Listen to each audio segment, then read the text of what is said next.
Ladies and gentlemen, welcome to a special edition of both the No Holds Barred / Last Fan Standing podcasts. It's a special edition. It's not exactly a podcast, but I think for only the second time in our history of doing anything podcast related, you get to hear from somebody that's not us. And that's a nice break for you. As everybody knows from the two of us, we're both huge fans of professional wrestling, with a particular emphasis on professional wrestling in the Maritimes, because the Maritimes has a really rich history of professional wrestling that not a lot of fans know about, but there's been a lot of professional wrestling down here through the years.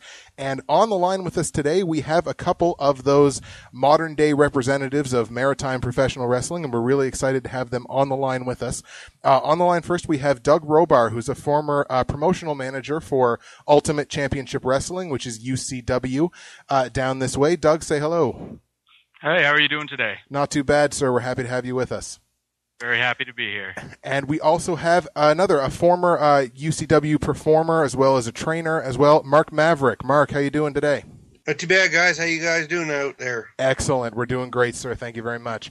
Now, of course, we emphasize the former when we're talking about UCW because, of course, these two individuals no longer with UCW, now representing a brand new promotion to the Maritimes, again, adding to the rich history of professional wrestling we have in this part of the country. We have a new promotion, which is called Twin City Wrestling. Is that correct? Yes. Twin City, TCW. Doug, if you wouldn't mind, just sort of take a second or two and just kind of introduce Twin City Wrestling to us. Just kind of tell us what the promotion is about and sort of what brought about bringing around this new promotion. But I can tell you right now that, while it's not unlike many other promotions in Atlantic Canada, it is something that's going to be different to the to the people of Nova Scotia particularly, because you see a lot of products in Nova Scotia. Either the vocal point of their shows is bringing in former WWE superstars, or it's pretending to bring in former WWE superstars, as seems to be the case recently. This promotion is really based off of the idea that there are hundreds of potentially phenomenal superstars, up-and-coming stars in the Maritimes, who are really just being overshadowed, I think, by the talent that the other promotions are bringing in. It's one thing to bring in the crowd and show them those superstars that they've seen on television, but it's another thing when you're not using those talents that you bring in to help boost your own local talent, which is something that has not been happening with the other promotions. Twin City Wrestling is all about the local boys. It's going to be fantastic for everybody from, the guys from St. John who are coming down. There are performers in PEI who are absolutely fantastic. And I mean, really, it's going to be a launching point, I think, for young wrestlers in Nova Scotia. Oh, that's great. So you guys are drawing in talent from all over the Maritimes then. We're not just talking about strictly Nova Scotian wrestlers. You guys are drawing in talent from all over. Several of the superstars who will be joining us for our debut tour, actually, on May 11th and May 12th, are superstars from a promotion over in St. John, New Brunswick, known as the XWA. Very, very talented individuals. I highly suggest that you look them up, and you'll see exactly what I'm talking about. All right, excellent. That's perfect. And yeah, this actually would be a perfect time to mention, of course, the debut show for Twin City Wrestling, which is going to be taking place in BlockHouse at the BlockHouse Fire Hall. Am I correct in saying that? Yeah, that's correct. Doors open at 6:30, bell time 7 o'clock. Beautiful. And you also said that then there was a second show on the 12th. Yeah, that's actually taking place up in Dartmouth at the East Dartmouth Community Center. Is that right, Mark? That's correct. Bell time 6:30, I believe, or doors open at 6:30. I do believe. Perfect. And of course, I meant to mention this actually when I was kind of introducing Doug. Doug, if people were wondering, like as the promotional manager for Ultimate Championship Wrestling, and I'll just get you to again confirm this with me. You were responsible for instance, bringing Bret Hart down to Bridgewater last summer when you were here with the Summer Explosion tour. With UCW, so that was primarily your responsibility for bringing in Bret Hart. You were also responsible for the very first cage match that we ever saw in Bridgewater. Yeah, that's true.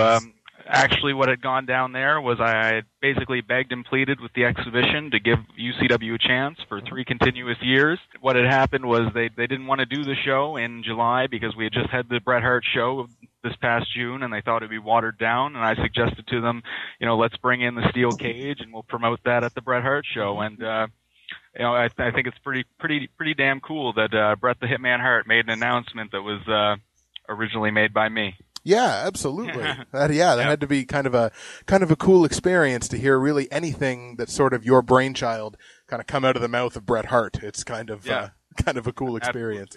Mark, just for you right quick, of course, you're going to be an integral part of the shows on May the 11th and May the 12th, and you are going to be involved in one of the things that I think is really going to be a huge draw for this show, which is the Battle Royal for the first ever TCW Heavyweight Championship. That's correct. I'm looking to put that strap around my waist. There's a lot of talent that is coming to TCW, but it's time for me to shine. This is my time. Excellent. How many people do we expect are going to be in the Battle Royal? Do we know that? I say 20.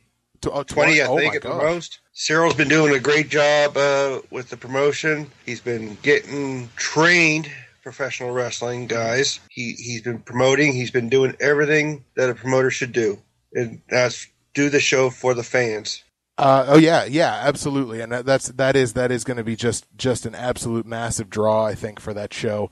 We're absolutely really really excited about seeing the show, and again seeing something different, which is kind of what both of you were alluding to there a little bit earlier. Now we mentioned kind of off the top of the show, you had mentioned that there's going to be a lot of differences between TCW and UCW, which we had mentioned earlier. And this is just kind of directed to both of you since you both worked for UCW. Can you kind of highlight what some of the differences are going to be between like working with UCW? Maybe this is going behind the curtain a little bit, but like working with UCW versus working with this new promotion? First of all, nothing stays behind the curtain in UCW. Okay, fair enough. I mean, we kind of had this, we were talking a little bit earlier, and I know you guys seem to be a little heated, like you got a little bit to get off your chests here, so we're happy to sort of give you a platform to do that. Do you want to start off with this, Mark, or shall I? Oh, you go right ahead, Doug. You start first, and I'll enter. All right, okay. I don't really know where to start with this one. The first thing that I want to point out about the difference between UCW and TCW is the same thing I mentioned the last time I went on my little spiel there, which was basically that you have so many talents in the Maritimes who don't get the chance that they need. You look at the UCW roster right now, and you look at guys like Donnie Vegas, you look at guys like Aaron Haggerty, you look at guys like XXL, and all these guys, occasionally they'll get thrown into a decent match, but for the most part, it's all mixed match. They go ahead, 5 minutes before the show starts, they'll slap together a card, simple as that. all they care about is who holds that strap, and right now that's JP Sims. And I like JP. I've never had a problem with JP. The one thing I will say is the guy has held the title for almost two straight years now, and nobody really cares. Just because, and that's at no fault of JP, he's trained by Lance Storm, he's a phenomenal wrestler, but the guy has not been taken seriously as the champion because the guy hasn't been put into a serious storyline since he's won the title. He gets thrown into mixed matches each and every time he gets put on a card, while these WWE guys come in, Bushwhacker Luke, the Nasty Boys, whoever the case may be, and they get booked over JP Sims. Why aren't you using some of these guys to add some credibility to your champion's title reign? That's an excellent point. Again, yes, that's true. And the difference between TCW and UCW, there's not going to be backyard guys. Plain and simple. Yeah. Everybody's going to have experience under their belt. They're coming in. There's some ex-UCW guys, I guess. I'm not sure. The last few times I've gone to, I'm doing quotation marks here, guys, watch a UCW show, it was sad. I haven't really worked with UCW since last summer. Okay. I was thrown into a match within 5 minutes of getting to the arena, and that guy has held a grudge against me ever since. So, and that's the ex-WWE guy that's got the grudge against me. Okay. I haven't worked, and then I see these guys that come in that don't have any training, that think they're all good, and it's sad. When you get guys like Aaron Haggerty and you get guys like Double XL and JP, and they're just sitting in the back, and they're going out there and they're getting the crowd going. It's just sad to see when it doesn't matter if you pay your dues. You just go talk to the promoter and you can get on the card. Yeah, and it's got to be frustrating as someone who takes pride in their craft to kind of see the guys that you think should be at a certain point and they're just kind of not there. So it seems anyways. Oh. So I guess that kind of obviously would be sort of highlighting one of the main reasons why you and Doug both, Mark, would have left UCW, right? Basically, yes. I mean, it really, from where I'm sitting anyway, it comes down to there's on any given show you could show up, and I'm counting in the ring and behind the scenes, there's maybe 5 to 7 professional workers. And I'm including the people behind the scenes when I say that too. And I might get a little bit of heat for saying that, but it is the truth from where I stand. When I've gone to these shows, I've seen the guys, how they act. I've seen, and I mean, I'll be the first to throw his name out there. Dylan Sharp, who's a worker for UCW. Personally, Dylan and I have never seen eye to eye on anything. He'll be the first to tell you that. If you want to go on the UCW Facebook page and check it out, you can see that we literally debate almost on a daily basis. Now, the thing with Dylan is, and I'm sure, Mark, you've had your problems with Dylan in the past too. Oh, yes. But as far as Chuck Martin and UCW goes, the guy, the guy is just about as loyal as they come. He's gotten absolutely nothing for that. Yeah, I agree with Doug. If he just get into the professional mode, he'd be a great worker, sell a little bit more than he usually does. Yeah. And he does everything. He does their posters, he does this and this. And yet he just a professionalism. I had heard a rumor, guys, and maybe this is something that you guys can confirm with us. I had heard a rumor that UCW CEO Chuck Martin was actually going to the lengths of prohibiting workers from working with your company. That is correct. That is 100% correct. In a very unprofessional manner, he went on his Facebook page. Like I said, nothing stays behind the scenes in UCW, and he tried the best he could to properly spell everything, but the point was definitely made that he did not want anybody who decided to go work for Twin City Wrestling to any longer consider themselves welcome in a UCW ring, which is absolutely foolish. Anybody who knows basically what the premise of independent wrestling is you're an independent worker. You're free to go work anywhere unless you have an exclusive contract with the company. And for Chuck Martin to say that, I think it really goes to show, I'd go on record and I'd say that Chuck Martin is a little bit intimidated by Cyril Richards and Twin City Wrestling because I've personally never seen him publicly embarrass himself the way he has in these posts that he's made. Wow. This is truly unprofessional, and I've talked to Cyril many times about this. TCW is not here to take over. It's here to work with the other guys. Yeah. In a way. It's there to work with mainstream. It's there to work with UCW or IHW or Red Rock or XWA. Yeah. It's not here to take over Nova Scotia. It's here to give the fans more wrestling. Yeah. Right. And like Doug just pointed out, that's kind of the whole spirit of independent wrestling is that's the way that it's supposed to be done. Yeah, absolutely. I mean, and I'll go out and I'm going to say this, and it's the first time I've ever said it in a public forum, probably because it's the first time that I've ever really done one of these interviews. I used to run the UCW website. I had gone to a meeting with Chuck Martin, the UCW CEO, and WWE legend Bushwhacker Luke. This meeting was held at a McDonald's of all places. Two talents that I had said I saw a lot of potential in were Donnie Vegas and Aaron Matthews, two guys I had mentioned earlier. I had suggested to Luke that on the website we run each of those two superstars, Aaron and Donnie, would both have their own exclusive web series to attempt to, add some spice to their character and hopefully get them over a little bit more because they weren't having the opportunities to do it on the show. Kind of Zack Ryder it? Yeah, exactly. Kind of. It was actually during the time that Zack Ryder's Z True Long Island Story was really popular. Now, I had suggested this idea to Luke. You can actually, I highly suggest that you do because there are 3 episodes on YouTube called The Awe Show, which is hosted by Aaron Haggerty. I was told by Bushwhacker Luke, no mate, and this is in quotations, no mate, nobody cares about the local boys. It's all about the WWE names, and it's about the champion. I was told to push JP Sims. I was told to push Gary Williams.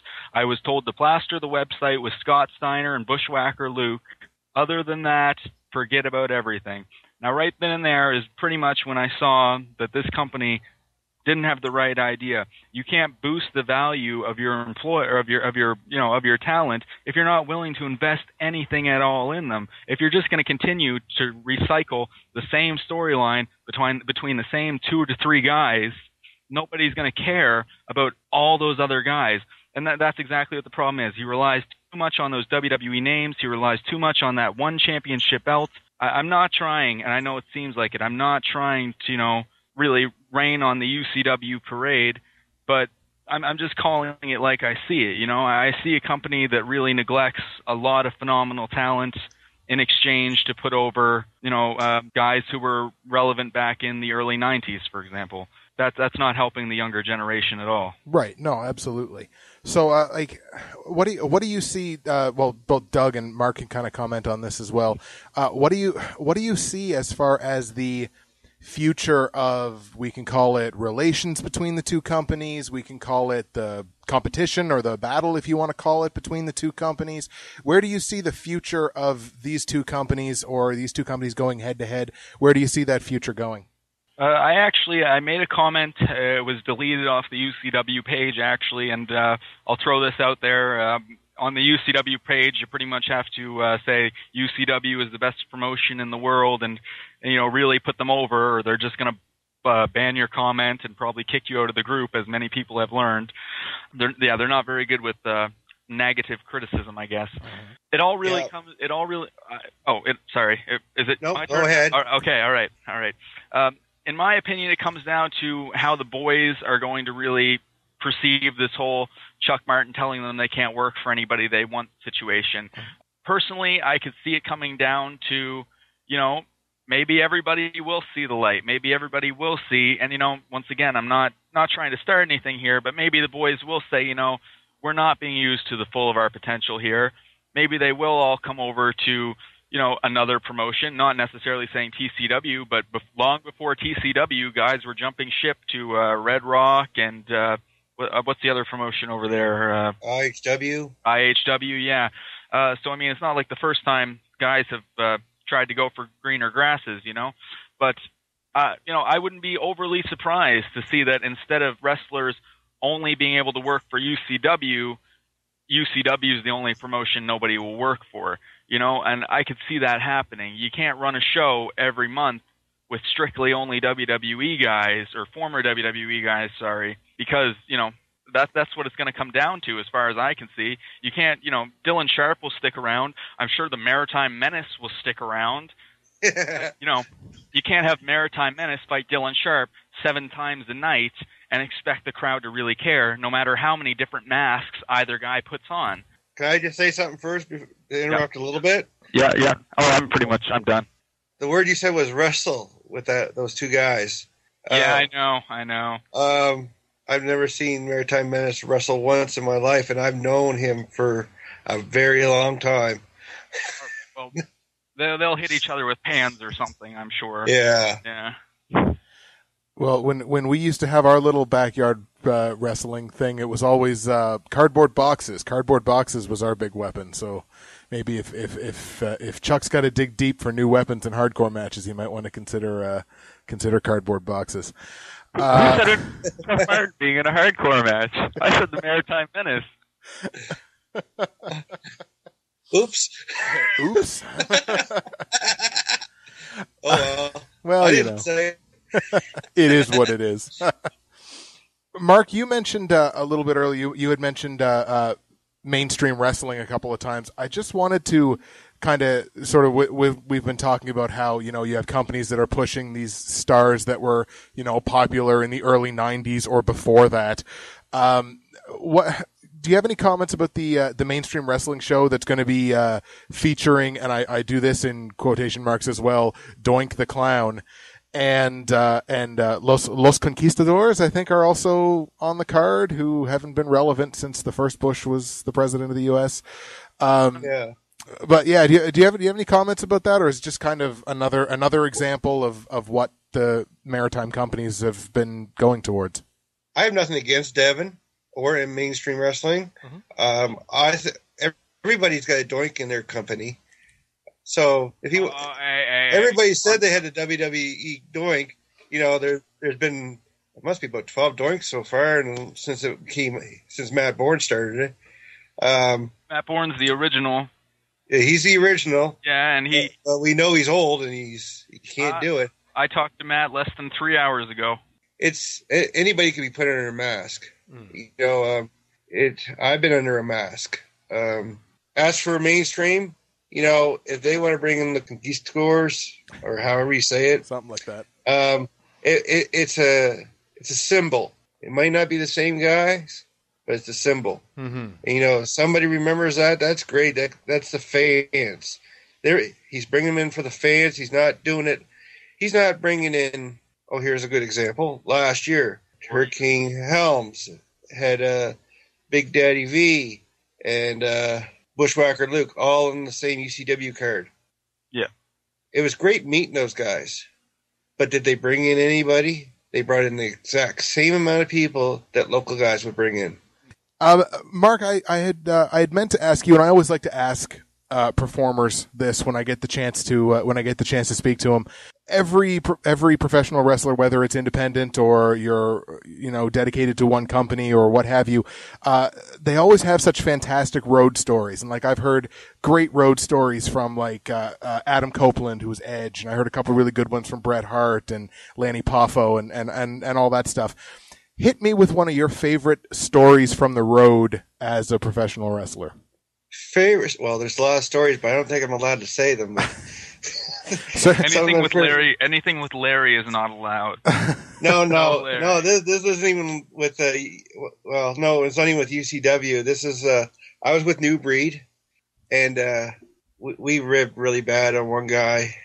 He was in my first debut match, and I can't remember his name, which is good. It was not memorable. I was against Riddick Stone and this other guy in a three-way match, and I was under a mask, and it was all good. I knew what to do at a show. You put a mask on, you don't take it off until you get in your car and you drive up the road. Yeah. Even then, this kid decided he was going to be cocky. He went out with half his outfit on, and Chris took his wrestling pants and wiped his rear end with them. Excellent, so to speak. And I was pretty sweaty. I folded his mask inside out, and I went and I rubbed off my groin with it. Pulled it back out. Oh no! When he came back, we made him come back in. We made him put it back on. And that's professional wrestling right there. We made him put it back on, and we made him keep it on. Ooh. That's probably about the best I could tell you for a rib. Wow. That is fantastic. That is a cautionary tale to young professional wrestlers to not be cocky pricks, right? Yeah, that's right. I mean, and there's a lot of them out there. There's a lot of them out there that think they could do some backflips. Oh, I'm the greatest thing alive. They're the guys that go around with a handful of pictures, going around to the crowd, asking, want an autograph. Yeah. Nobody does that. No. Here, I'll put it on this 5 for you. Yeah, when you see a guy like Bret Hart at that show who just sat at a table and the lineup was around the arena, that's when you get to that level, start being a little cocky. But when you got to walk through the crowd and ask people if they want your autograph on pictures you're carrying. It's funny. It's funny that you said that, because Dylan was actually selling tickets to people who wanted an autograph from Bret Hart at the show. That was his job. Oh, goodness. Actually, the last summer, his job was supposed to be DJ music for the. My God! Yeah, tell him. Yeah. He cried. Oh, he quit. No! He quit. What's Dylan going to do to me now? He was literally crying when he walked into the Bridgewater arena, and he was like, he came back in because I was doing the music, because I was held up because of people from states coming up. They took my spot, but he was crying. That is harsh. He's going to be mad when he hears this, Mark, and your shins are in for a mighty lashing. Oh, I know. And get this, the next night, he is booked at Halifax Forum over me.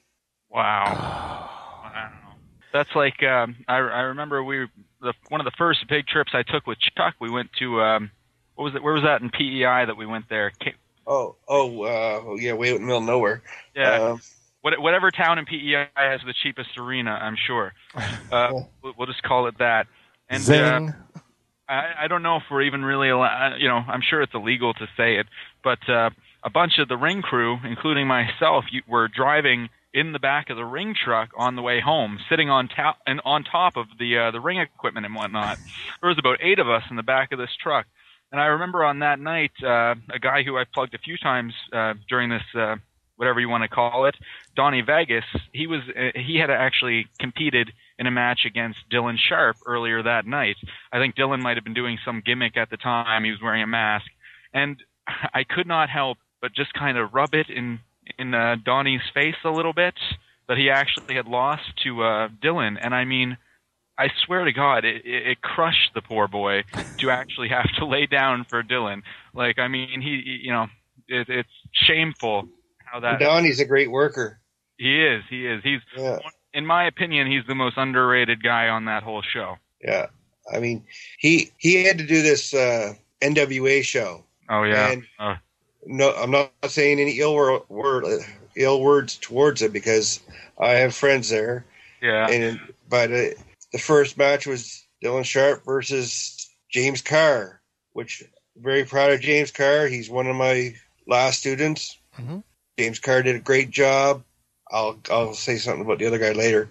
The rest of that was really bad. Like, it was so bad that even got people in Spryfield were laughing. Then Donnie Vegas came out against Nick Diggs, another one of my students I had. They brought the crowd back to it.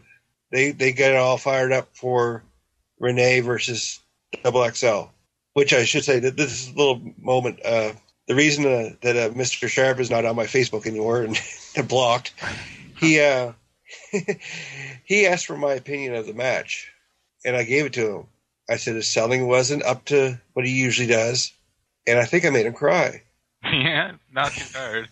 I think I made him cry because he started going on about a whole bunch of crap that doesn't even relate to this, and I just had to block him because he couldn't handle my criticism of a guy that knows wrestling for the last 20 years and has taken criticism from people like Emile Dupre, and I took it with a grain of salt, and I listened to what he said. I didn't tell him that he was over the hill, he sucked, and all this other shit. I said, I said, you gotta take criticism. You can't think you're good. This is my 20th year, and I know that my time's limited. But that's my spiel, guys. Fair enough. Fair enough. I can't wait until Dylan hears this thing. Oh, I am so excited. It is going to be a fun atmosphere next time you guys have a conversation. Doug, you mentioned it a little bit earlier. Of course, we have where you mentioned the May 11th and May the 12th shows. We had also, of course, heard, which you seem to have confirmed a little bit earlier, that Twin City Wrestling is going to be making an appearance at the South Shore Big Exhibition this summer. Is that true? Well, it is partially true. Okay. Exhibition has in fact put us in for as it stands right now. We are booked for the Friday night lineup. Will be the last event in the same area that the UCW was at last year there. Right. Now the only thing is there was, unfortunately, last year's show kind of left a bad taste in Exhibition's mouth. Mm-hmm. I don't know if you had the chance to check out the show at the Exhibition last year, Justin. I wasn't there. Nick was, but I actually couldn't be there. I believe I was at work. But Nick was at the show last year. Absolutely. Trust me, Justin. You were the lucky one out of the two of them. Nick is shaking his head. Yes. Yeah. And I mean, this is really coming from a guy who, at one point in time, thought, UCW couldn't do anything wrong, and on that night they proved to me that they had a very hard time doing anything right. First of all, the booking, which I thought was, when Chuck Martin came to me and he said, I'm bringing you the Nasty Boys and Rick Steiner for the show, I was skeptical at the start because, and it's no disrespect intended towards Rick or the Nasty Boys. It's just that I think with the money he was paid for that show, and I won't get into the amount, but it was a pretty high number. He could have done a lot better than Rick Steiner and the Nasty Boys. And then when the Nasty Boys show up, one of them's on a bum knee, can't wrestle. You know what? I was going to mention that because my mother actually was at the event, and whichever one of the Nasties was on the bum leg was, I guess, giving her the googly eyes. So that was my only interactive story from that exhibition show. But yeah, so one of them kind of showed up. He was in a walking boot, was he not? Yes, he was in a walking boot, wasn't he, Mark? You were there, weren't you? I didn't go to that show. I had to work. And I wasn't promised any money. Yeah. So I don't get paid. I don't play. Just usually a deterrent. Yeah. Yeah. That's Ultimate Championship Wrestling right there. So what they had done was they replaced the one Nasty Boy in the steel cage with Rick Steiner, who don't quote me on this because I'm not sure, but I don't believe Rick Steiner is medically allowed to wrestle, really. Do you know anything about that, Mark? I think his neck is supposed to prevent him from getting in the ring anymore. I'm not sure. The most I've heard about him is that he just went back to school because of, he couldn't get another contract anywhere else. Yeah. No, I mean, the exhibition was upset that the UCW CEO and the two main draws, the three main draws, the Nasties and Rick, were all in the beer barn pretty much plastered before the show even started. They didn't like that.